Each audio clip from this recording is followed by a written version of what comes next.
It was a lot, but it was wonderful. I think the main thing for me was seeing very quickly, even from the moment that I kind of was, in that volunteering state, how many things I used to protect myself from failure, how many things come up immediately to try to create a sense of control that some version of failure won't happen.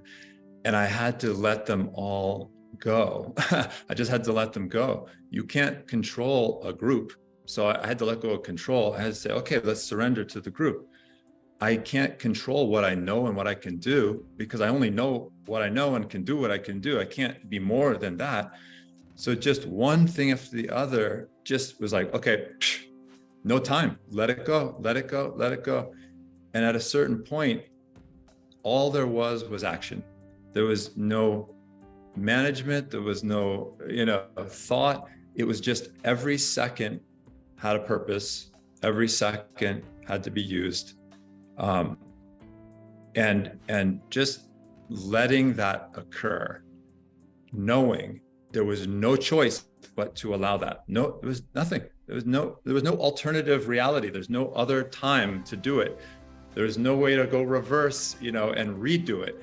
It's just, the acceptance of the immediacy of the life and the process. And it just took over.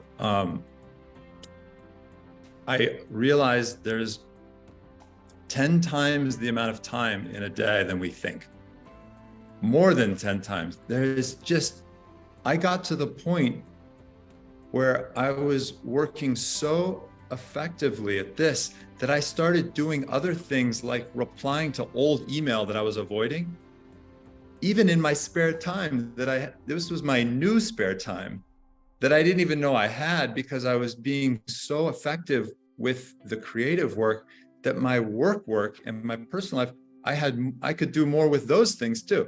So the door opened, it was a creative door that opened, but it gave more space for everything, not just the video. Everything had more space. I actually was moving more slowly, even though I was doing more. The body was moving slower. That was like a conundrum. How am I'm making dinner more slowly. I'm making soup more slowly. Yet every second, how do I have time to go slow? I don't know.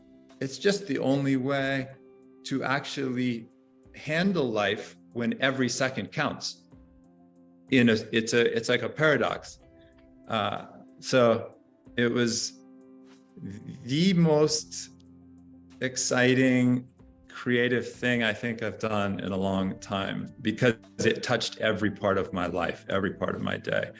And of course, surrendering to the group was the biggest thing because I'm a kind of a control freak, was just saying, whatever we come up with, that is what we are going to do. I'm not going to do an alternate version in case that doesn't work. No, whatever we come up with, we're going to pour everything into that thing. And whatever it is what it is. Well, the first moment for me was saying yes to you all publicly and openly, and then walking into my kitchen and saying, my company is in a financial crisis. This person is going into surgery that I need to take in the morning. I have a board meeting on Friday that I haven't prepared for. So I went from the excitement and inspiration of the yes to shut the computer, walked into the other room, and I panicked. Just complete breakdown of any sense of what was possible.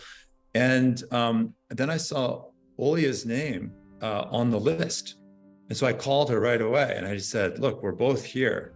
How do we do this? So I went from this sort of panic mode to, wait, I have a co-leader. I have a co-captain potentially. We can share this.